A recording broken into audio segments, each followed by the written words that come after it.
C'est une rencontre de vérité, de mobilisation de troupes et surtout de donner et de recevoir entre le président du parti Restaurer l'Espoir et sa base du Mono entier.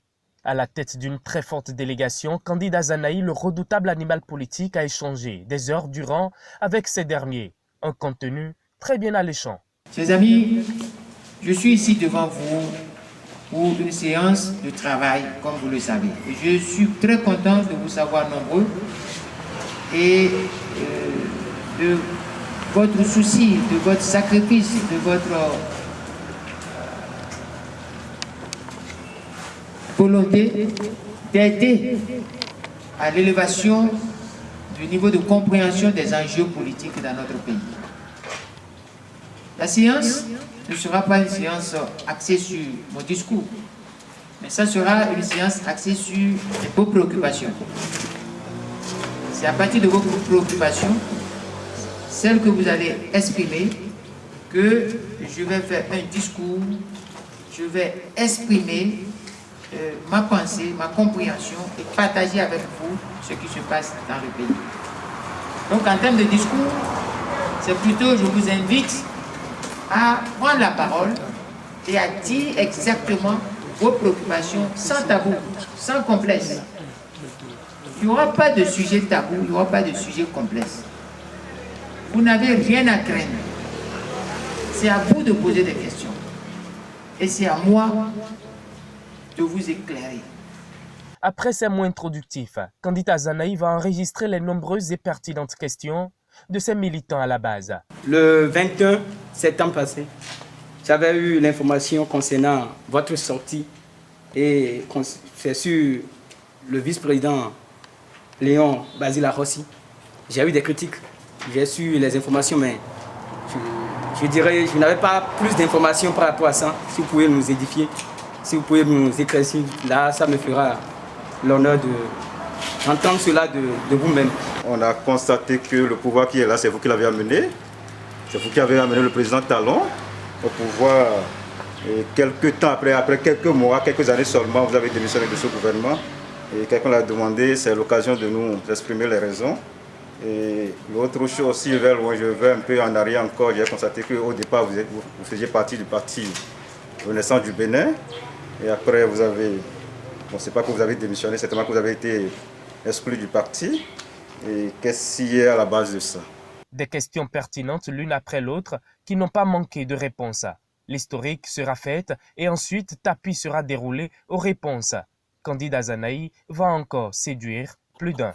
Il y a un homme politique d'Atiémé, je veux nommer M. Basile Akossi, que j'ai dénoncé publiquement. Au cours de la séance qui a eu lieu le dimanche passé à Calavi dans le cadre de la résistance nationale. Cette personnalité politique, Basile Akossi, puisque c'est lui, au lieu de répondre et d'affirmer ou d'infirmer ma dénonciation, de dire non, Azanaï a menti, je n'ai jamais fait l'UP, je n'ai jamais fait campagne à l'UP, je n'ai jamais été UP, Azanaï a menti, demandez à Azanaï d'apporter les preuves. Akossi Basile n'a pas fait ça. Il a esquivé la question, il n'a pas répondu à la question. Et jusqu'à aujourd'hui, il n'a pas répondu. Mais qu'est-ce qu'il a dit? Il m'a fait des griefs. Et quels sont les griefs? Je retrouve dans vos questions, dans la question de certaines personnes ici, les griefs portés par Akossi contre moi, mais qui sont des griefs sur mon parcours politique. Et c'est à cet effet qu'il disait ceci. Les Soglos ont mis le pied à l'étrier à Azanaï. En français facile, ça veut dire que les Soglos m'ont initié à la politique.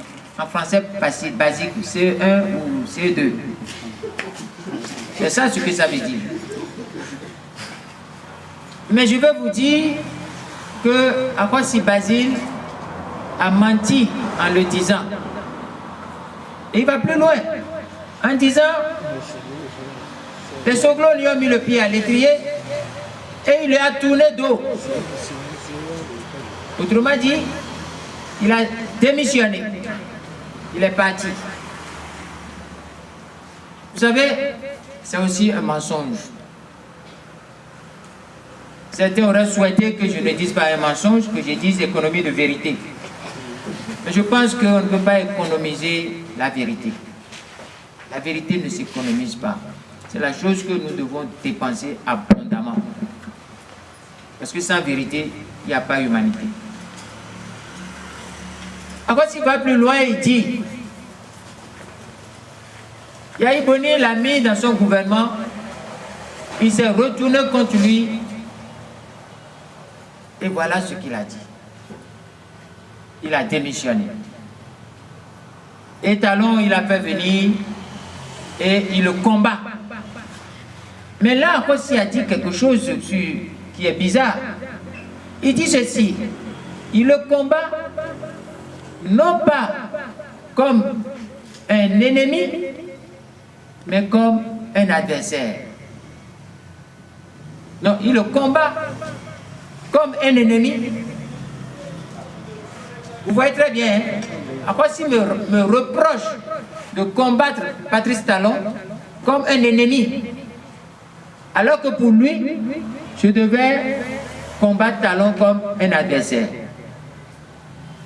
Et à partir de là, il rentre dans d'autres considérations que je ne veux pas évoquer parce que c'est des considérations jalouses, haineuses, et que je ne peux pas traîner derrière les jalousies, les jaloux, les haines et les haineux. Alors, je vais répondre à vos questions, preuve à l'appui. Vous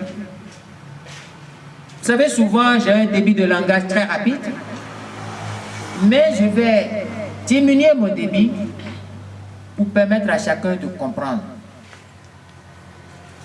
Les Soglo ne m'ont pas mis le pied à l'étrier. Ni Soglo père, ni mère.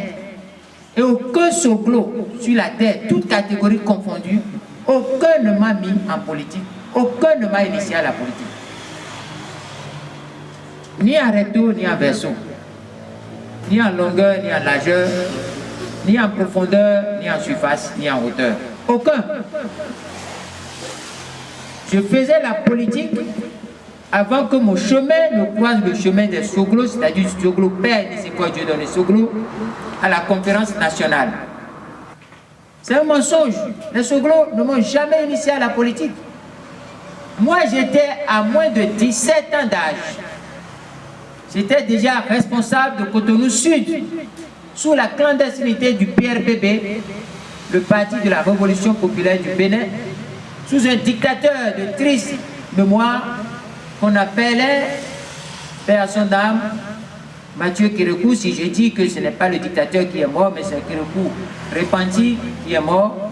Donc, c'est au moment où Kérékou était dictateur, sous la dictature, que déjà à moins de 17 ans, j'étais responsable Cotonou Sud, pas responsable de la jeunesse seulement, responsable Cotonou Sud, sous la clandestinité.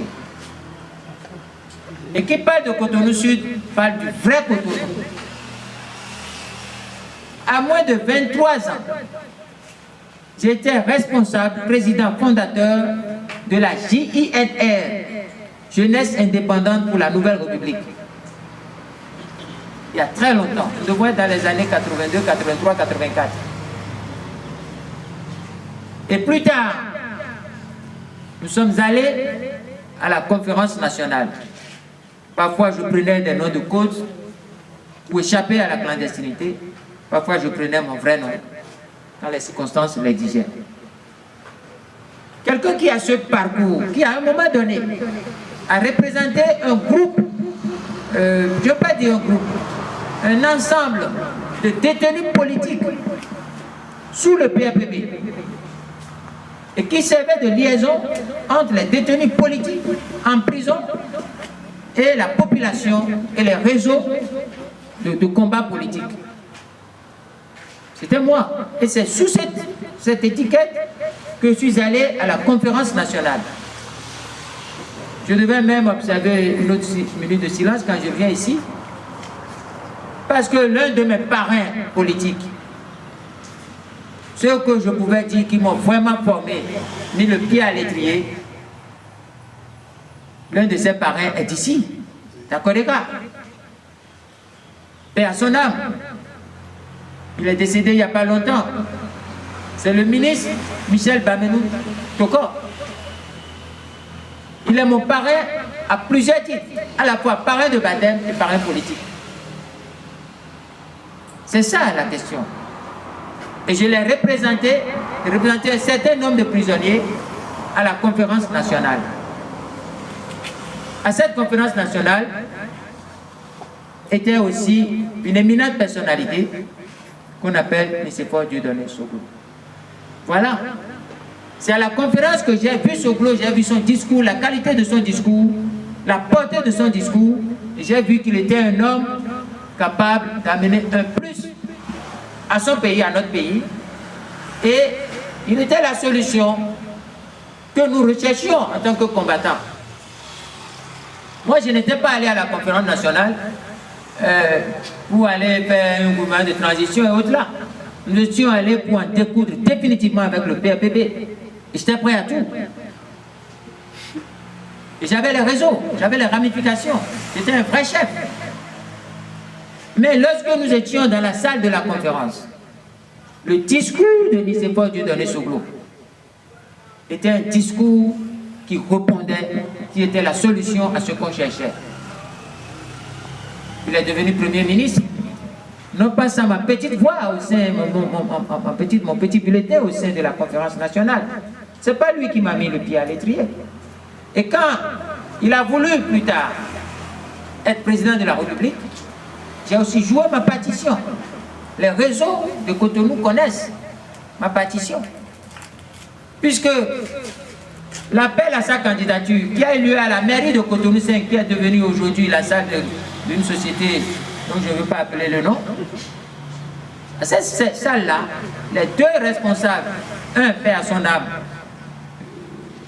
il est décédé, Fanou Vincent, et l'autre, que nomme Claude, qui a fait la prison, qui a été arrêté arbitrairement pendant longtemps aussi, était de mon écurie, c'était de mon écurie, c'était les gens de mes réseaux. Donc, Arossi a menti.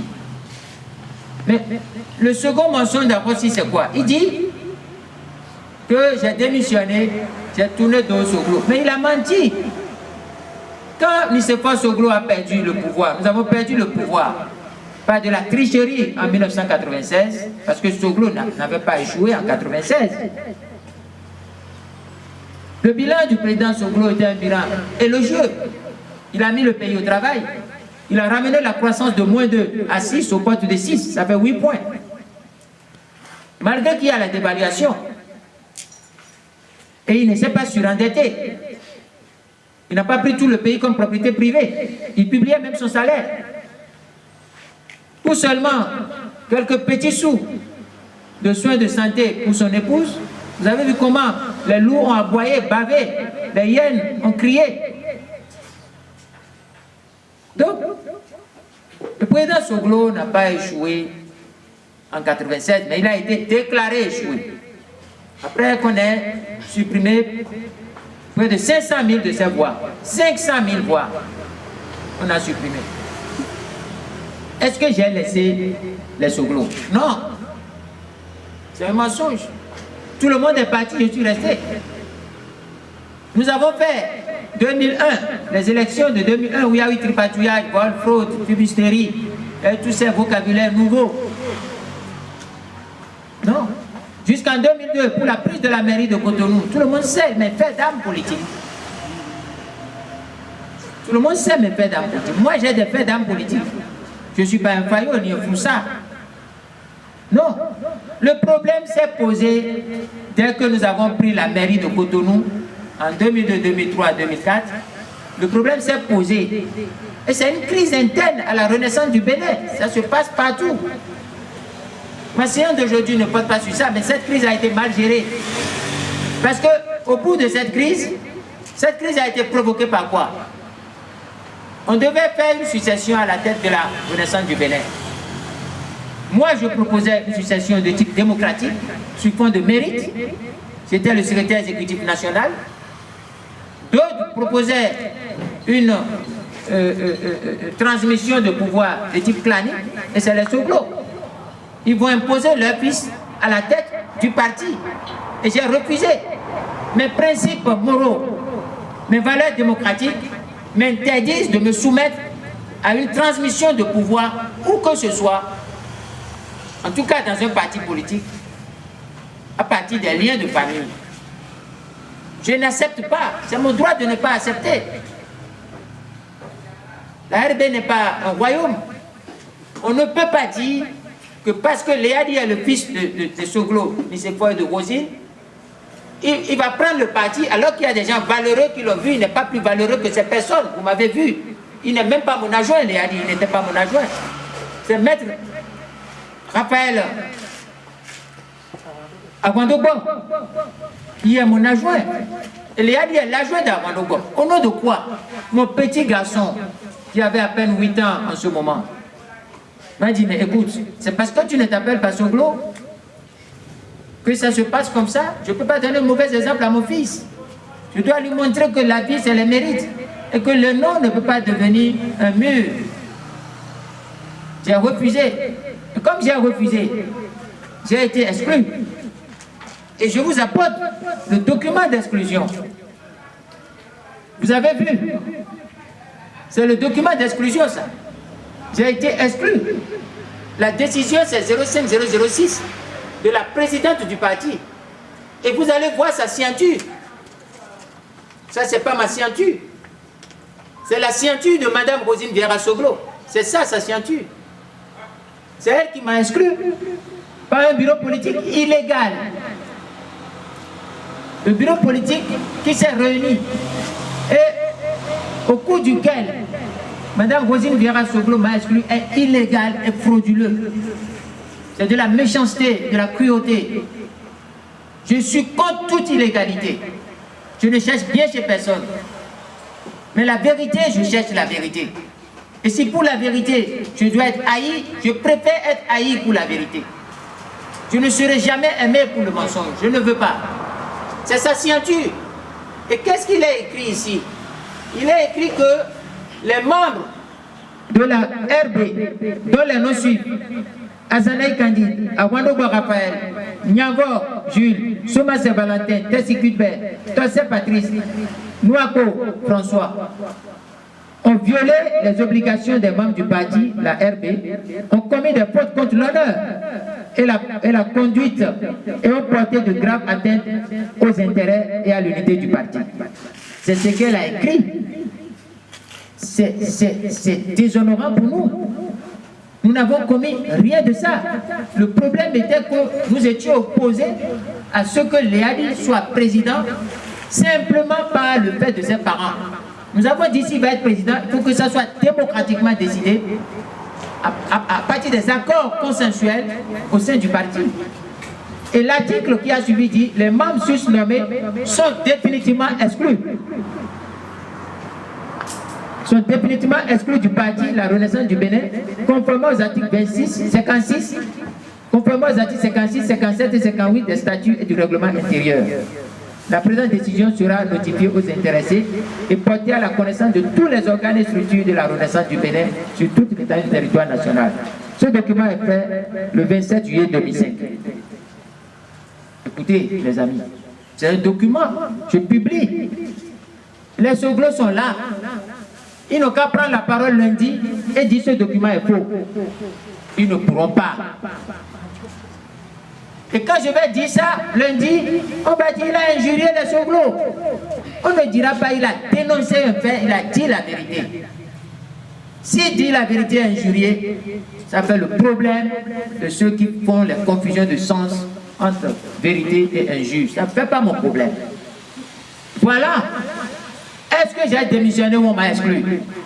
On m'a exclu. Mais lorsqu'on m'a exclu, est-ce que je suis parti rester bras croisés? Non.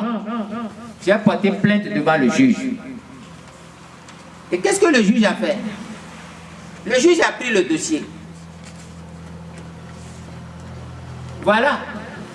Quand le juge a pris le dossier, nous sommes allés au tribunal et c'est le dossier numéro 110/05 du deuxième cabinet CCIV.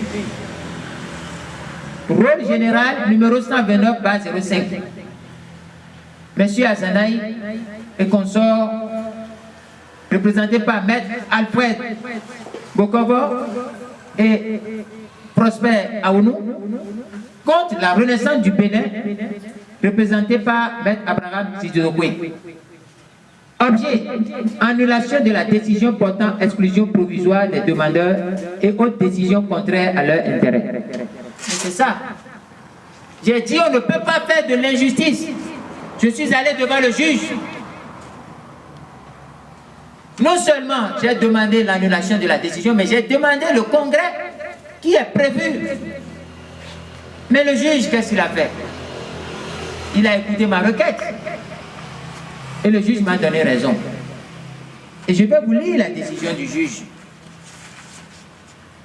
Quand le juge a dit blablabla juridique qu'ils disent là, donc, le juge a fini par dire ceci.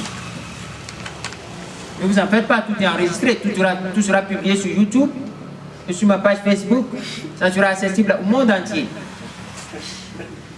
Le juge dit...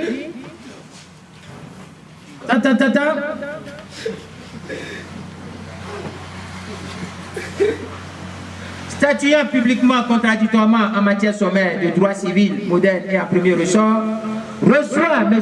candidat Azanaï et consort, constate que par décision du 27 mai 2005, constate que par décision du 27 mai 2005, le bureau politique du parti La Renaissance du Bénin a exclu de ce parti M. Azanaï, M. Awandogo, Nyavo, Nouako, Somassé, Tessi et Patrice Tosset. Le juge dit qu'il a constaté. Et le juge dit que cette décision du 27 mai 2005 viole les statuts du parti. C'est le juge qui a dit ça, ce n'est pas moi. Le juge dit que mon exclusion par Mme Soglo et par le bureau politique illégal que je dénonçais viole les statuts. Et le juge dit l'annule par conséquent, annule la décision. Le juge dit encore annule également la décision du bureau politique du parti fixant un congrès au 9 juillet 2005. Ordonne l'exécution provisoire sur minute du présent jugement. C'est ça le document. À partir de ce moment, est-ce que j'ai démissionné? Non. Mais lorsque le juge a dit ça, Mme Soglo a pris acte de la décision, mais ne l'a pas exécutée. Ils ont transféré le congrès du 9 juillet au 27 juillet de Cotonou à Ouida, parce qu'il y avait le maire Badé Pierre qui était Hervé Bontin en ce moment. Et arrivé là-bas, l'exclusion définitive a été prononcée. Écoutez, monsieur, pour moi, une page est tournée. Si je n'étais pas populaire, si je n'étais pas fort, j'allais continuer à pleurnicher, à dire je vais créer RB, dissident. Je ne fais pas ça. Je suis populaire. Je peux créer de partis matin, midi, soir. Je peux créer à tout moment. Je peux aller à Natitengo et créer. Je peux à Koga, Karimama, partout. Je suis populaire. Ce n'est pas moi-même, c'est mon parcours qui a fait ça. C'est pour ça qu'avec les personnalités là, nous avons créé le parti Restaurer l'espoir. Pourquoi nous avons mis Restaurer l'espoir? C'est un espoir qu'on avait mis dans Soglo, à la conférence nationale.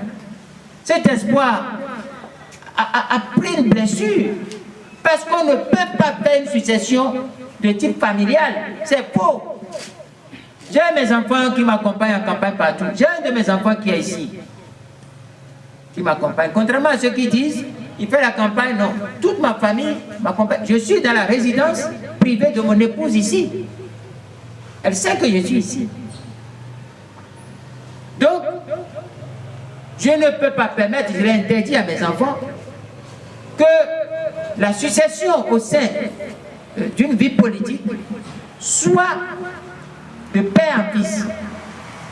L'honorable Mitokwe qui est vivant, appelez-le. Je lui ai toujours dit, mes enfants que tu vois, vous voyez monsieur Mitokwe, parfois dans nos réunions en train de nous aider, il y a un de mes enfants qui est mon conseiller en mobilisation de la jeunesse. Si je lui dis de me mobiliser la jeunesse, le monde, si ce n'est pas Corona, ici serait noir de monde. Mais j'ai dit aux enfants, vous n'avez aucune prérogative sur les responsables du parti. J'ai dit à Mitokwe, l'honorable Mitokwe, soyez à l'aise, honorable. Mes enfants que vous voyez, ils ne prendront jamais votre place, ils ne vous embêteront pas. Le premier de mes enfants qui va oser vouloir vous embêter, je vais lui donner des leçons, il ne va jamais oublier. Ça ne se fait pas. Donc voilà mon histoire avec les sous-groupes. Je suis parti, j'ai créé. Et ce qui est grave, j'ai protesté en cassant le groupe parlementaire que présidait Mme Songlo. Le groupe parlementaire avec 15 membres, j'ai pris 7, rapide. C'est rapide ça. Parce que quiconque s'attaque à moi aura les conséquences automatiquement. C'est ça, comme ça que la vie est belle. La vie est belle quand l'autre te pique et que tu le piques aussi. C'est ça la beauté de la vie. Moi, je ne conçois pas la vie comme que l'autre vous pique et va rester à la maison et puis siroter ses glaçons. C'est faux. Si quelqu'un me pique, il aura de l'insomnie au moins la nuit qui suit. C'est tout le problème. J'ai cassé rapidement le groupe parlementaire. J'ai pris 7 dedans, rapide. Je devais prendre 8. Mais il y a un qui, moi, jouait. J'ai dit, c'est pas grave. Mais au moins, Mme Songlo qui a fait ça en ce moment, elle a senti. Et depuis que je suis parti, quel est le sort de la RB jusqu'à aujourd'hui? Je n'ai pas vu. Au moment où moi j'étais là, écoutez, si moi j'étais à la RB, vous croyez que les Issokois peuvent faire ce qu'ils sont en train de faire là, à la RB? Quand moi j'étais à la RB, que Nathaniel a fait quelque chose, vous voyez comment j'ai sorti du feeling pour aller arracher. Donc voilà le problème. On dit, il y a Iboni. Mais écoutez, voilà encore un mensonge. C'est un mensonge. Et vous devez comprendre, vous les jeunes, dès que vous êtes en politique, ne vous écartez jamais de la morale, de l'intégrité et de l'efficacité. Parce que la morale, l'intégrité et l'efficacité vont vous mettre dans une situation de méritant. Vous serez méritant. Vous comprenez très bien? Voilà. Alors, on parle de Yahya Boni et de moi. Et c'est Arossi qui dit ça. Yahya Boni n'est pas mon bienfaiteur. Moi, je suis son bienfaiteur. Puisque Yahya Boni ne m'a jamais dit en 2004-2005, Monsieur Azanaï, venez me soutenir, je vais être candidat. Yahya est vivant, posez-lui la question. C'est moi-même, je l'ai détecté. Comme j'ai l'habitude de détecter un peu ce qui peut se passer, un peu.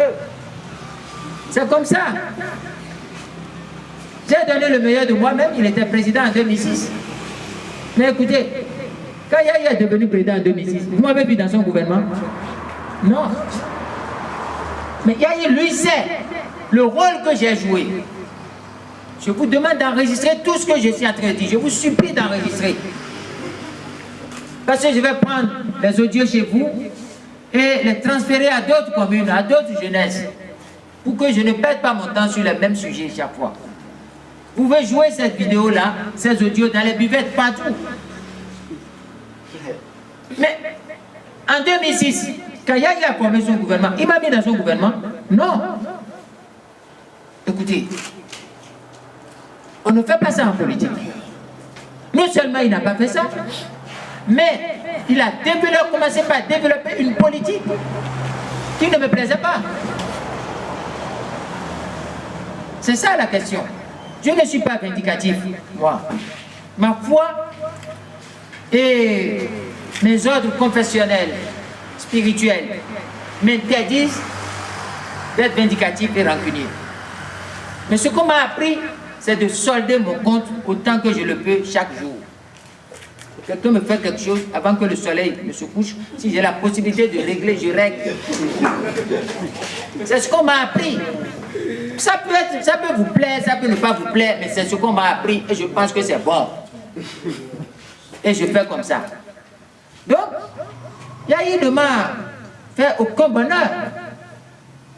Je ne peux pas faire cette souffrance de 2005 à 2006 et tu es président. Et tu me tournes de haut comme si tu ne m'as jamais vu. Et tu commences par faire du désordre, il n'arrête pas Gogoum, il fait des désordres de pur. Je me suis opposé à lui. Il s'attaque à Saleh. J'ai des vidéos qui sont sur YouTube. J'ai dit, vous ne pouvez pas le faire, monsieur le président. Nous sommes un pays de paix, de réconciliation. Une fois que vous avez pris le pouvoir, vous devez rassembler tout le monde. Vous ne pouvez pas persécuter les gens. Et ceux qui font des affaires, vous ne pouvez pas être une peine à ceux qui font des affaires. Vous devez les aider à assainir leurs affaires, à tourner un peu d'eau à la corruption, au pillage du pays. Mais vous ne pouvez pas les détruire. C'est ma conception aussi du monde des affaires. Le monde des affaires n'est pas l'église catholique, encore que. Il faut dire la vérité. Mais, puisque je ne suis pas vindicatif, chers amis, lorsque Yahi Boni a été encerclé par tout un groupe et on voulait le mettre les genoux à terre, et par l'intermédiaire de Kogi Nduro, il a pris contact avec moi. Nous avons négocié. Comme je sais qu'il ne va pas tenir parole, je lui ai dit mon épouse doit être assise. Il sait pourquoi j'ai dit qu'elle doit être là. Et effectivement, la rencontre a eu lieu en présence de mon épouse à Parakou, à l'occasion d'une fête de 1er août. Et il a promis tout, si elle était. Mais il n'a pas mis ce qu'il a promis en acte, en œuvre. Il n'a pas respecté. Quelqu'un qui dit, on s'est entendu, le ministère que je t'avais promis en 2006 que je n'ai pas fait, je vais le faire. Telle chose, je ne vais plus faire, je vais me comporter comme ça. J'étais là, le même monsieur m'appelle pour dire d'être préfet. Ça veut dire quoi d'être préfet? Je dis, mais comment? Moi, préfet? Porter des casquettes, des dentelles, et des quoi là? Des dentelles pour faire quoi? Tirer les chaises à un ministre? J'ai dit à Boni Yahi, mais moi, c'est fini ça, je serai plus préfet jusqu'à ma mort. C'est fini. Ce qui va me permettre d'être préfet, j'ai dit à Boni Yahi de prier pour que ça n'arrive pas au Bénin. Le jour où je vais accepter d'être préfet, je dis qu'il ne souhaite pas que les choses arrivent là, au Bénin. Ce serait un cas de grande catastrophe que je vais accepter. Et puis c'est comme ça, il m'a dit, bon, vous êtes fâché? Il dit, je ne suis pas fâché. Moi, je suis un homme de parole. Je vais t'aider à gagner, parce que si moi je ne t'aide pas, tu ne gagneras pas. Moi, je tiens ma parole. Et il m'a dit, bon, si tu n'es pas fâché, tu peux prendre le poste de préfet, donner à qui tu veux. Et je lui ai dit, entendons-nous très bien, ça ne rentre pas dans nos clauses. Si c'est pour donner à un kidam, à quelqu'un, tant mieux. Il dit, c'est comme ça. C'est comme ça que j'ai appelé monsieur Kressou, Jules Honorat, par l'intermédiaire d'un doyen, le doyen Julien Ganaville, qui est vivant, qui est un des meilleurs sages du parti Restaurer l'Espoir. Je lui ai dit, trouve-moi quelqu'un. Et je connaissais Jules Kressou, qui est un administrateur civil. C'est comme ça qu'on a téléphoné à Kassou, il dit bon, tu vas être préfet. Bon, il était étonné, il est préfet, c'est tout. Quelques temps après, Yahi Boni, pour me nommer ministre, là où il a promis, il me nomme ministre de l'industrie. Écoutez, quelle industrie il y a au Bénin? Il s'est foutu de moi. Il y a quelle industrie au Bénin? Les savonneries, si allait faire des scientifiques de savonnerie ou de boulangerie, c'est ça? C'est une direction générale. C'est pas mon rôle. C'est pas mon rôle. Vous allez voir qu'il m'a nommé par décret le 18 juin 2010. Le 18 juin 2010.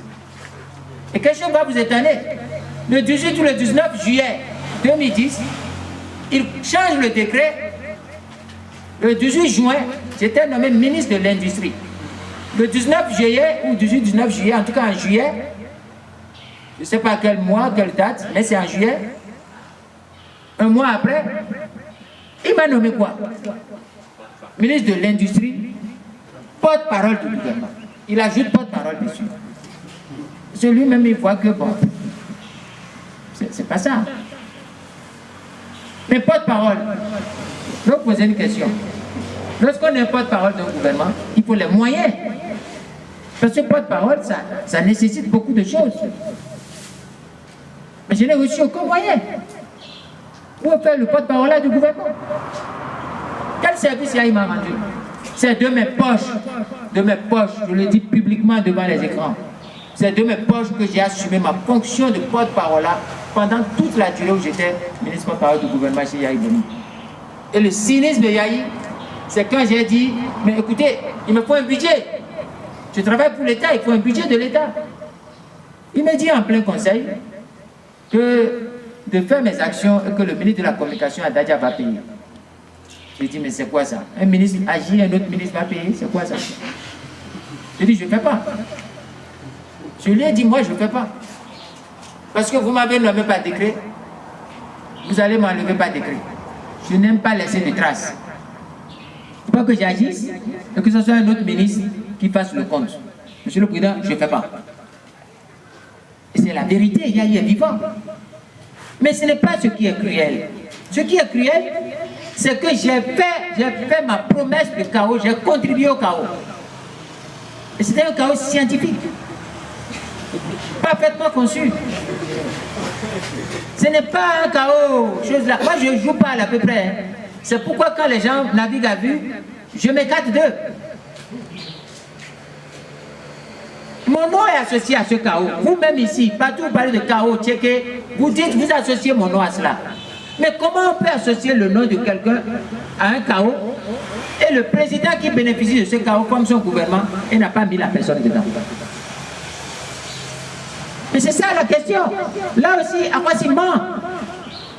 Il dit que j'ai démissionné et je combattais. C'est faux.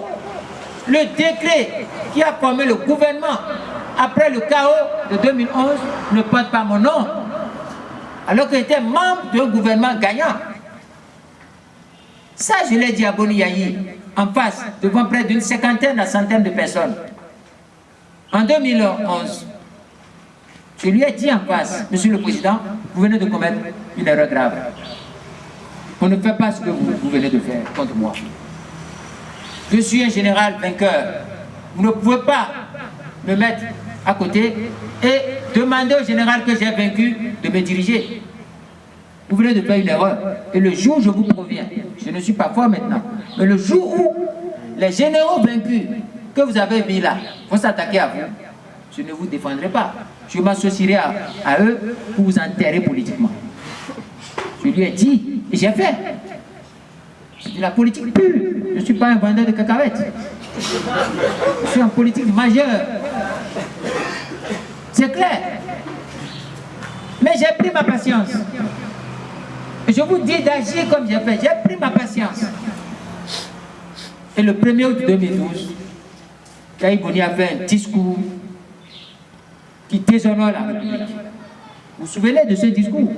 1er août 2012. Vous vous souvenez? Allez chercher ce discours de Yahi Boni, son entretien au palais du 1er août 2012. Et fouillez. Vous allez vous souvenir de... Je vais faire venir les gens d'ailleurs pour battre les gens. Je vais bondir. Ils sont tous petits. Et mes enfants sont docteurs. Ils ne comprennent rien. Et l'autre est bandit, l'autre est adjotor, l'autre est ci. C'est lui qui disait tout ça, non? Le 1er août 2012. Et les gens ont trouvé que c'est un bon discours, ça. Pour moi, c'était un discours indigne de la République. Et le 26 août, à l'occasion d'une émission majeure sur Canal 3 Zone Franche, j'ai déchiqueté complètement le discours de Yahya Monnet du 1er août. J'ai détruit son discours, j'ai ruiné son discours et je m'en suis démarqué. Et j'ai dit, je combats ce discours, cette posture. Je combats le changement et la refondation qui portent au paroxysme un discours indigne de la République, indigne de la cohésion nationale, indigne de l'unité nationale, indigne de la paix. On n'appelle pas ça démission, on appelle ça démarcation politique. C'est une question de prise de responsabilité. Encore s'il ment lorsqu'il dit que il présente Yahya comme mon bienfaiteur. En quoi Yahya a été mon bienfaiteur? Celui qui ne reconnaît pas mes mérites n'est pas mon bienfaiteur. Et puis de quoi on s'y parle? Le changement en refondation? Lui-même n'a-t-il pas combattu le changement en refondation? Lui-même ne s'est pas tourné contre Yahya. Il était membre de mon groupe parlementaire. À quoi s'y base? Il est vivant. Je n'aime pas les gens qui ont ce comportement. On n'a pas besoin d'être comme ça avant de paraître. C'est pas sérieux. J'ai tout dit à tout le monde qui veut me comprendre. Qui m'attaque sera attaqué. Qui m'injurie, je vais lui enlever les pailles. On va voir sa nudité. C'est clair. Encore s'il a menti, il n'a aucune preuve contre moi. Ce que j'ai dit, je le dis publiquement. Et c'est la réalité. Yahya Boni au soir du changement en refondation a été vomi par tout le peuple. Vous étiez là, non? À quoi tu as fait quoi? Enfin, il dit, il amène Talon et il quitte encore et il combat Talon. Mais je vais combattre Talon. Je vais le combattre systématiquement, techniquement, rationnellement. Je vais le combattre techniquement. Je ne veux pas le combattre de manière bruyante. Parce que ce n'est pas le même style. J'ai dit il y a 2 ans, vous étiez témoin, que Yahya et Talon, ce n'est pas les mêmes types de personnalités. Je ne peux pas combattre Talon de la manière avec laquelle j'ai combattu Yahya. Ce n'est pas la même chose. Vous ne pouvez pas combattre le Real comme vous allez combattre Inter ou Chelsea. Ce n'est pas le même système de jeu. Le système de jeu de Yahya, je comprends. C'est tout pour l'attaque. Yahya, c'est tout pour l'attaque. Mais le système de Talon, ce n'est pas tout pour l'attaque. C'est la défensive.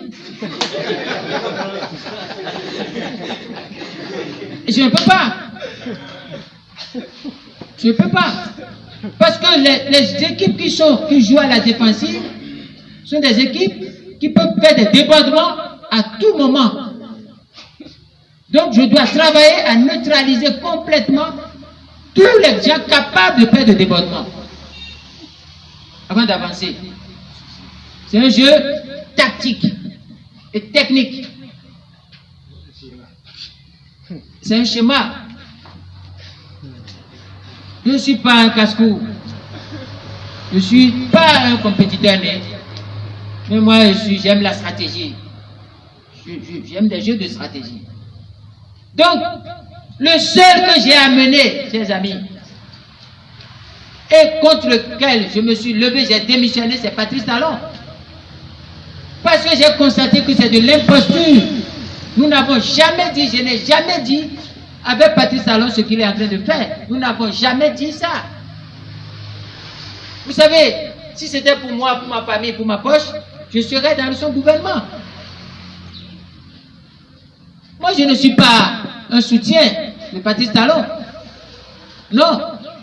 Comprenez que moi, je ne suis pas un soutien de Talon. Je n'ai jamais soutenu Talon. Mais j'ai porté la candidature de Talon. Je suis un porteur du projet Talon. Ma responsabilité est plus grande dans cette dérive aujourd'hui. Moi, je ne suis pas Biachane, je ne suis pas Koupaki. Je ne suis pas Sakalapia. Je n'ai pas rejoint. J'ai initié. Ma responsabilité est grande. Je ne suis même pas Diogbenou. Diogbenou n'a pas initié, il a rejoint. Il est parmi les premiers à rejoindre. Parce que vous ne devez pas oublier que Diogbenou n'avait pas de parti politique. Ce que j'ai dit, ce passage est très important. Vous devez l'enregistrer. Diogbenou n'avait pas de parti politique. Il avait une ou des ONG. Et c'est en 2014 qu'il a transformé l'une de ces ONG en parti politique. Pratiquement au début de 2014. C'est ça la question. Et en 2015, Diogbenou s'est fait investir candidat aux élections présidentielles par son parti nouvellement créé. C'est du concret, c'est du palpable, c'est pas de la fabulation, je ne mens pas. Je n'insulte personne, je dénonce. Si Diogbenou était dans le jeu, il n'allait jamais lever le doigt pour dire qu'il est candidat. C'est à partir du moment où il a dit qu'il est candidat que je l'ai appelé. On était en train de gérer la mairie de Cotonou, que je l'ai appelé pour dire non, maître, c'est pas vous le candidat c'est Patrice Talon. Mais c'est ça la vérité. Immédiatement, j'ai dit à Patrice Talon à Paris, je lui ai téléphoné, je viens d'inoculer la pilule à maître Diogbenou. Je lui ai dit que c'est pas lui le candidat. Et puis, il était devenu troublé. Certainement, il a appelé l'autre, l'autre lui a dit oui, abandonne, c'est moi. C'est pour ça qu'il a commencé par tenir le micro à Talon partout. Vous m'avez vu, moi, tenir le micro à Talon? Moi? Vous rêvez ou quoi? C'est ça la vérité. Je ne suis pas soutien de Talon, je suis porteur de sa candidature. Et nous n'avons jamais dit ça. Écoutez, si on avait dit qu'on va casser les femmes, qui va voter Talon? Personne. Supprimer la liberté sur le campus, qui va? Supprimer la liberté syndicale, détruire les syndicats, qui va le prendre? Parler de désert de compétences, mais qui va le prendre? Qui le connaît politique? Personne. Il m'appartient à moi de lui dire ce n'est pas ça qu'on a dit. Et la meilleure façon de lui dire ce n'est pas ça, j'ai essayé de dire pendant le temps où j'étais. Et quand j'ai vu qu'il ne voulait pas, et il voulait qu'on révise la Constitution d'abord, avant qu'on ne s'asseye pour parler, j'ai dit, mais non, ce serait trop tard. Le 27 mars, j'ai pris mes responsabilités, j'ai démissionné. J'ai pesé sur les débats à l'Assemblée, et j'ai fait échouer les premières tentatives de sa révision, jusqu'à aujourd'hui. Parce qu'en réalité, la Constitution n'est pas révisée jusqu'à aujourd'hui. Elle a été tripatouillée, volée. Je combats le système Talon. Je combats la politique de Talon. Et je combats Talon pour ces actes, ce qu'il fait. Je n'ai aucun problème personnel et privé avec Patrice Talon. Mais je n'ai pas soutenu Adjavon au présidentiel. Et je n'ai pas soutenu la candidature de Yahi Boni au présidentiel. Je ne peux pas me mettre avec eux sans qu'il y ait un accord politique. Mais je ne suis pas un bambin. Il n'y a jamais eu un accord politique entre eux et moi. Donc je ne peux pas me mettre ensemble avec eux. Donc c'est pour ça que je ne suis pas CDD.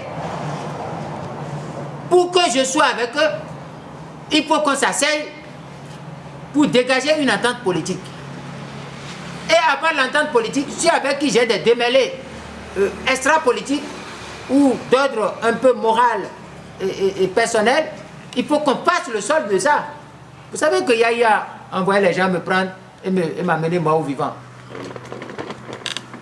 Est-ce que vous saviez si le jour là où je me suis caché, est-ce que vous savez si j'étais caché ici à Kodera ou pas? Je suis chez moi. Est-ce que vous saviez? Non. Comment je vais me mettre politiquement avec quelqu'un comme ça sans qu'il y ait un accord politique? Sans qu'il y ait un solde? C'est tout ça que j'ai exigé comme débat. Mais je me suis mis ensemble avec toute l'opposition à quel moment précis? C'est au moment du certificat de conformité. S'il n'y avait pas le certificat de conformité, je ne me mettrais jamais ensemble avec l'opposition. Et c'est le 18 février 2019 que vous tous, vous m'avez vu à l'hôtel Azalaï, en présence de tous. C'est pour défendre et combattre le certificat de conformité. Et c'est ce certificat de conformité qui est le premier parrainage que Talon a utilisé. Le certificat de conformité était un parrainage. C'était un certificat de parrainage. C'est tout. C'était un document pour exclure. C'était une source d'exclusion. Et c'est ça mon combat. Donc c'est le certificat de conformité qui est une source d'exclusion. Or l'exclusion politique, lorsque vous arrivez à exclure l'opposition et que vous arrivez, vous avez l'audace, je ne veux même pas dire l'audace, la folie de renvoyer tout le monde du Parlement, d'exclure tout le monde, et que ce soit vos deux partis, vous seuls, vous créez deux partis. C'est-à-dire, Talon, lui seul, il s'assoit, il réfléchit, et il dit, moi Talon, parce que je suis devenu impopulaire, je suis devenu minoritaire, et que si je vais à une élection, on va me battre, moi, Patrice Talon, voilà ce que je vais faire. Je vais fabriquer des lois pour faire en sorte qu'il soit impossible de franchir les obstacles. Mais il a vu que les gens sont plus malins qu'on a franchi les obstacles. Il s'assoit avec le président de la Cour constitutionnelle et ils se disent, mais ils ont franchi les étapes? Ok. Nous allons mettre encore un autre obstacle. Cette fois-ci là, c'est nous-mêmes qui allons dire qui va franchir l'obstacle ou pas. Et les deux tiennent là-bas. S'ils voient que toi, tu peux bien sauter, ils montent ça en haut. Si on voit que tu peux sauter, mais c'est ça le problème. Si on voit que celui qui vient là, il peut sauter 2 mètres, ils mettent là-bas à 3 mètres. Mais comment le type peut faire? Et tu cours, tu as projeté sauter 2 mètres, et on met ça à 3 mètres. Et tout le monde tombe ici. C'est ça l'exclusion politique. C'est ça. Et je vous félicite. Et c'est ça là, le jeune homme qui a posé une question. Nous avons fait les dossiers, nous avons fait tout. Et puis vous, oui, vous. Et vous n'êtes plus revenu. Comment on peut revenir, mon cher? On peut faire quelque chose avec les dossiers. Mais nous on pensait que c'est pour sauter 2 mètres. Et le métier met ça à 6 mètres. Comment on peut? On ne peut pas. Nous avons perdu tout le temps, jeune homme, à nous occuper de ça. Et on n'a pas fini. On n'a pas fini. C'est ça là qui a amené quelqu'un comme moi, Restaurer l'espoir, à dire, ça là, tous travaux c'est ça, on doit se mettre ensemble pour combattre. Parce que je vous disais, un seul homme renvoie tous les partis. Et je dis, mais si je renvoie les partis, qu'est-ce que tu veux faire? S'il crée un seul parti, tout le monde va crier pour dire, mais voilà, ça fait un monologue. Voilà. Il dit, d'accord, c'est pas grave. Je vais créer, c'est le même parti, parce que c'est moi-même là, mais je vais créer 2 sections. La section du Nord, pour un homme du Nord, Biotchané. La section du Sud, pour un homme du Sud, Amoussou Bruno. Mais le cerveau pensant des deux est le même cerveau, c'est la rupture. Et les 83 sièges, ce monsieur qu'on appelle Patrice Talon, nous voit, nous tous béninois comme ça, regarde le monde entier en plein jour et prend 83 sièges sur 83 et les répartit entre 83 personnes qui lui appartiennent, qui lui sont soumises. Mes chers amis, on appelle ça encore démocratie? Non. C'est le vol du pouvoir législatif. Le pouvoir législatif est l'origine, la source même de la démocratie. Qui vole le pouvoir législatif, vole la démocratie. La preuve. Il vole le pouvoir législatif, il s'assoit à lui seul, il modifie la constitution, il envoie ça, il vote la nuit, le matin de bonne heure, il donne ça à la Cour constitutionnelle. La Cour constitutionnelle, dans la même journée, dit que c'est bon, et puis il continue. Et il continue encore, hein. Et il reprend une autre loi rapide. Ils disent parrainage. On va élire. En plein processus, il voit qu'une dictature ne comprend rien d'une élection. Parce qu'une dictature, l'élection est du chinois pour un dictateur. Ils sont en train de dire, bon, on arrête tout. Nous, on ne peut pas faire élire, on va désigner. Ils montrent le vrai visage d'une dictature. La dictature ne fait pas une élection, la dictature fait une désignation. Vous avez vu, non? Loi modificative et complétive. Quel est le but de cette loi? C'est de dire non à une élection des maires et de dire oui à une désignation des maires sur proposition, sur désignation, sur le choix des partis. Il entérine et donne un statut d'organe administratif aux partis qu'il appelle UP et BR, qui deviennent des partis États. Il faut détruire les deux partis, il faut les dissoudre. Mon combat est de dissoudre les deux partis. Et je vais en arriver là. On doit dissoudre l'UP, on doit dissoudre le BR. C'est des partis fantômes. Vous devez tout faire, on doit détruire les deux partis. Ces deux partis ne doivent pas exister. Tout l'argent qu'on leur donne, ils vont les rembourser avec intérêt. On les mettra en débat. Ce pays nous appartient. C'est ce débat, ce discours qui est le discours de la résistance. Le discours de la résistance n'est pas un discours pour aller commander l'autorisation d'être candidat contre un dictateur. Personne ne le fait. Donc, quand ils ont fait ça, je suis obligé d'apporter mon expertise à l'ensemble. Nous avons dit unité de l'opposition. Mais pendant qu'on est en train de dire unité de l'opposition, qu'est-ce que Yahya Boni a fait? Il est allé à Dassa le 7 décembre 2018. Et qu'est-ce qu'il a fait à Dassa? À Sabé. Écoutez-moi très bien. Yahya Boni va à Sabé. Et devant tout le monde, Yahya Boni dit à Sabé, unité de l'opposition, d'accord. Nous sommes d'accord pour l'unité de l'opposition, mais à une condition. Toute l'opposition rentre dans FCBE. Si quelqu'un ne veut pas, la personne, ça fait tant pis. C'est toute l'opposition dans FCBE. Ça veut dire quoi ça? On dit unité de l'opposition, et tu dis que tu vas détruire les autres vont rester dans ton ventre. Mais on le regardait, on dit, mais ils sortent d'où? Mais ils sortent d'où? Ça veut dire quoi? Et pendant qu'on le regardait, le premier qui a dit, c'est impossible, c'est Adjabon Sébastien. Donc, c'est Yahya qui a donné un couteau dans l'unité. Et pendant que tout le monde le regarde, il dit, mais c'est quoi ça? Tout sorti de ça. Adjabon et USL sont les premiers à dire, pas jusqu'à USL, pas jusqu'à moi, Adjabon. Et Adjabon Sébastien a raison. Il a raison. Vous savez ce qu'il a fait?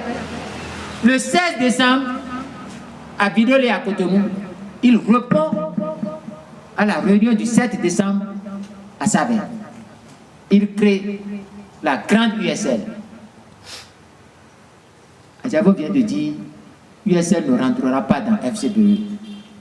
Je ne me soumettrai pas à Yahya. Et c'est de bonne guerre. Le premier qui a détruit l'unité n'est pas Adjabon. C'est celui qui est parti à Sabé. Et celui-là s'appelle Yahya Boni FCBE. Ce n'est pas Azanaï.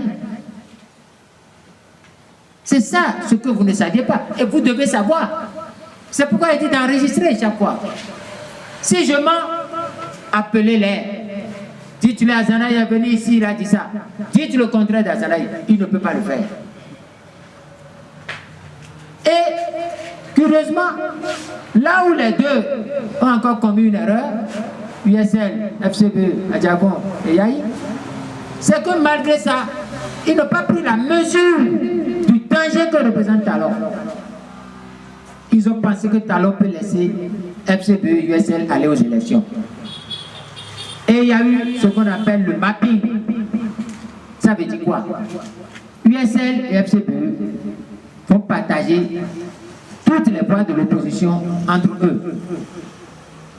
Toutes les les autres formations politiques, toutes les autres personnalités, tous les autres partis politiques n'ont qu'un choix. Rentrer soit dans FCBE ou rentrer soit dans USL. Et là, quel est leur projet? Ils appellent ça le mapping.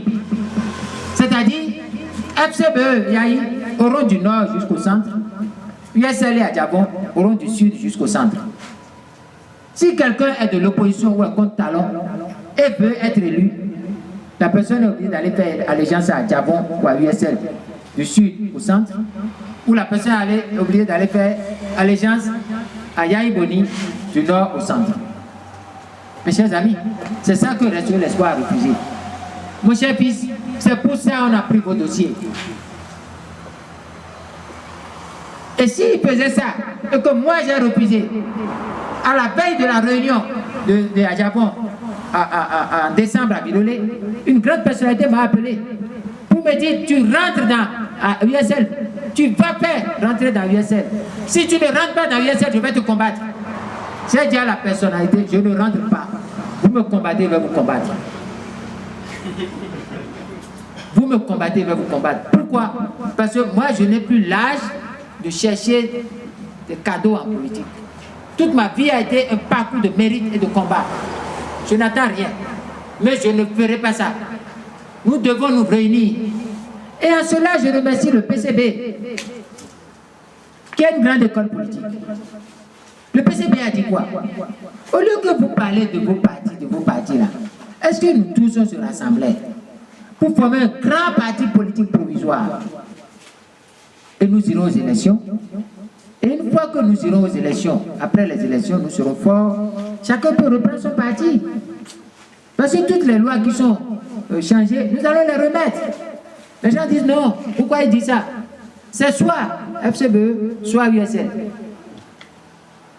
Et comme moi je suis populaire au sud, ils voient que si jamais moi je ne rentrais pas dans USL, je vais créer des problèmes dans la zone sud.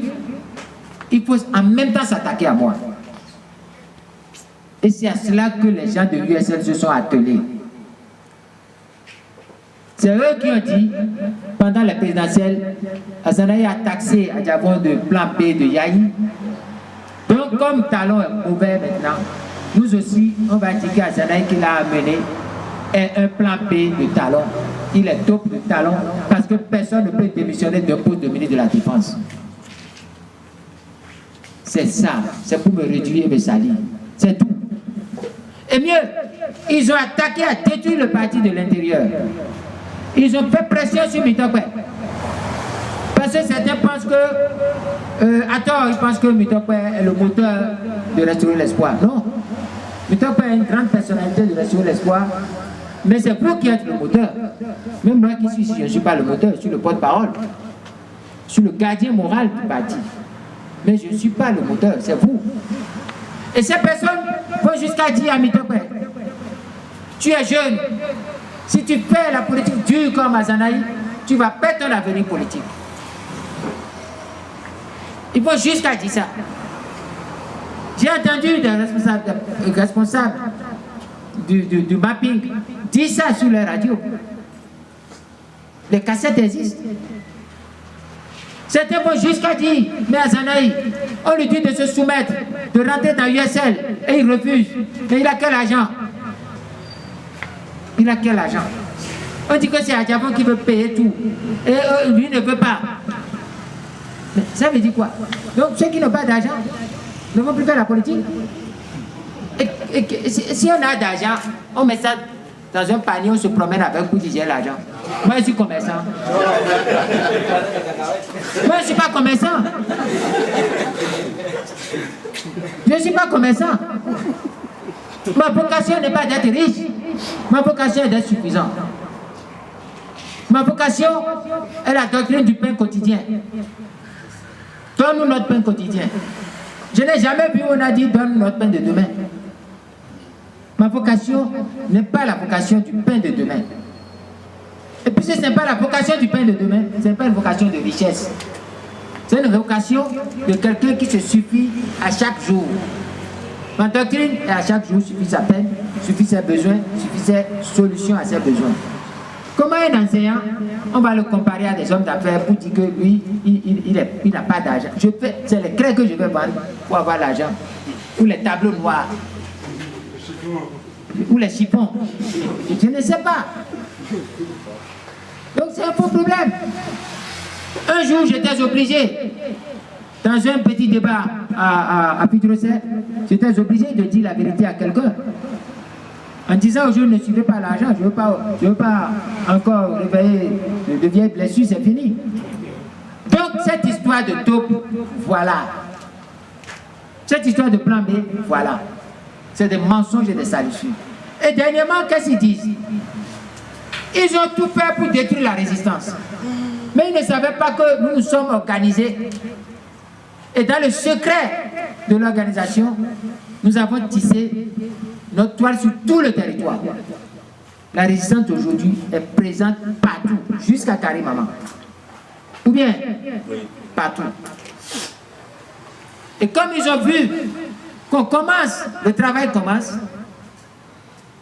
ils ont dit que oui, Azanaï, nous savons, il est intègre, il est pur, il est brave, c'est vrai. Mais il ne va jamais associer son nom à la victoire. On va tout faire pour l'empêcher d'associer son nom à la victoire. C'est ça les mensonges qui circulent. Un ami m'a envoyé quelque chose de Paris. Il dit, mais voilà ce qu'ils disent. Ils disent que vous avez déjà fait les affiches, les posters, et vous avez tout fait. Et dès qu'on va donner le top, Talon va vous donner les parrainages, et vous serez candidat. Vous voyez comment ils sont cyniques et mauvais. Des mensonges. Ils sont des mensonges à longueur de journée. Et certains même sont des amis proches qui disent ne réponds pas. Ah oh, si tu réponds, on va se casser. Ne réponds pas. Ah oh, si tu réponds, tais-toi, accepte tout, garde le silence. Hein? Pour nous aider, il faut t'humilier. Tu as oublié de chercher à t'humilier. Ça veut dire quoi ça? Moi, je vais salir mon nom pour aider les gens. Qu'est-ce que c'est gamins là qu'on va supplier avant qu'ils ne mangent? Et c'est contre eux que je vais faire une campagne de démystification. Ce que je fais, personne parmi eux ne peut le faire. Et il y a un autre argument, ils disent oui, vous voyez, on ne l'arrête pas. Il dit tout, mais Talon ne peut pas l'arrêter. J'ai été obligé de dire à quelqu'un, vous qui colportez des fausses informations de ce genre, proposez un dossier, imaginez un dossier sale et dites-vous vous-même comment vous pouvez me coller ça. Ce n'est pas de dossier. Dans le même temps, ils disent Azana, il se tait, il ne dit plus rien. Oui. Et ils disent en même temps, et il dit tout, et on ne l'arrête pas. Ils se voilà, c'est des gens qui sont troubles.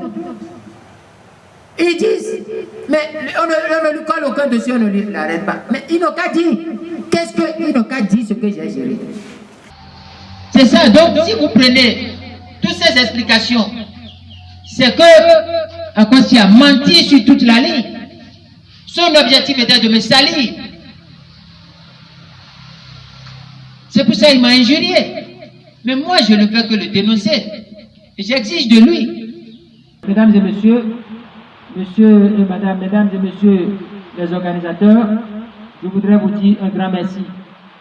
Un merci pour m'avoir donné l'occasion d'échanger avec vous, de partager avec vous certaines choses que vous ne connaissiez pas et que vous aviez envie de savoir pour fonder votre opinion, pour faire votre jugement devant votre arbitre sur ce que vous entendez de vrai comme de faux. J'ai, au cours de cette séance, je vous ai expliqué mon parcours, qui est un parcours très élogieux, courageux, que très peu d'hommes politiques de ma génération peuvent revendiquer. Mon combat a été, comme le dit Léon Tolstoï, un combat de révolution morale. C'est une révolution morale permanente au cœur de l'action politique. Ça a été ce pourquoi j'ai combattu. Je voudrais vous dire que depuis l'origine, ma soif a été vers l'intérêt général, portée vers l'intérêt général. Je n'ai jamais fait un combat sur les intérêts particuliers, sur ma poche. Et je n'ai jamais démissionné de personne sans une raison morale. En 2005, je n'ai pas voulu qu'à la tête de la Renaissance du Bénin, un parti dont je suis membre fondateur, je ne suis pas adhérent. Je n'ai pas voulu qu'après tous mes mérites, tous mes faits d'armes, toute ma bravoure, tout mon courage, le don de tout ce que j'ai donné à ce parti, toute ma jeunesse, je n'ai pas voulu que, parce que quelqu'un porte le nom Soglo, que je sois humilié, parce qu'il porte le nom Soglo, je ne veux pas. Et en cela, c'est Démocrite qui disait, le malheur de l'homme est de se faire diriger par un plus moins intelligent que lui. Je ne veux pas. Celui-là, il a dit, n'était pas mon adjoint, il était l'adjoint d'Amanobo, et il n'y a pas une seule raison pour que ses parents décident de le mettre à la tête de la Renaissance du Bénin, encore qu'il y a des gens plus valeureux, plus méritants. Mon objectif n'était pas d'être candidat en 2006, mais mon objectif était de dire que je n'étais pas prêt à accepter une succession de type clanique, familial et dynastique. Mon aventure avec le président Yahya Boni doit être claire dans votre tête. Yahya Boni ne m'a fait aucun cadeau, ne m'a rien donné gratis. Et je n'ai rien eu en politique gratuitement. J'ai bénéficié de tout, j'ai eu tout par le mérite, la souffrance, la douleur, les injures, les humiliations, les privations. C'est ça. C'est à travers tout ça que j'ai eu mon ascension. Donc, Yahya Boni, il n'a jamais été mon bienfaiteur, j'ai été son bienfaiteur. Il m'a payé en monnaie de change au point même où il a pensé qu'il pouvait m'enlever mort vivant. Pourquoi? Certains n'ont pas compris. Et aujourd'hui, vous avez compris. Ce n'était pas pour les questions d'injure qu'il y a eu entre lui et moi. Et sur ces questions, il est le premier injurieur. C'est lui qui m'a injurié le premier. Je ne l'ai pas injurié le premier. Mais ma doctrine sur les injures est claire. Quelqu'un m'injure sera injurié. Vous m'injuriez 1 gramme, je vais vous injurier 1 tonne. Ça ne changera pas. Vous pouvez être le pape, vous pouvez être François, vous pouvez être le verbe à Banou, vous pouvez être n'importe qui. Vous commettez l'erreur de m'injurier 1 virgule, je vous injurie point virgule. Il m'a injurié, je l'ai injurié. Cette affaire est finie. C'est un fait divers. C'est un fait divers. Normalement, c'est un fait divers. Mais s'il a voulu m'enlever mort vivant, ce n'est pas à cause de ça. C'est parce qu'il veut que je ne sois pas libre pour aller à l'Assemblée nationale. Il sait que libre est entré dans cette Assemblée, tout son schéma tombe. Donc, c'était pour empêcher le contrôle du Parlement, c'est-à-dire pour assurer le contrôle du Parlement qu'il a tenté ce projet. Enfin, je n'ai pas démissionné du gouvernement de Yahya. Aucun de ces gouvernements je n'ai démissionné. C'est lui qui n'a pas bien joué au jeu. Maintenant, il se trouve que je ne partage pas certaines manières de faire politique au sein de ceux qui sont contre le président Talon. Nous sommes tous contre le président Talon. Mais si nous voulons être dans la résistance, il faut que nous nous entendions sur un modus vivendi, un modus operandi. Je ne refuse pas à quelqu'un d'utiliser son mode d'emploi, mais je ne veux pas utiliser les modes d'emploi qui vont servir les intérêts et les agendas particuliers. Je ne veux pas être comité de sélection de candidatures. Je ne veux pas être comité de candidature. Je ne veux pas être comité d'examen de projets de société. Je ne veux pas. Je ne veux pas m'associer à ces personnes. Ce n'est pas le but de la résistance. La résistance, c'est une révolution qui doit amener Talon à plier ou à dégager. C'est tout. Si nous arrivons à nous entendre, dans les 15 jours qui suivent, Talon va partir. Si nous ne nous attendons pas, mais on n'a qu'à laisser ceux qui veulent continuer.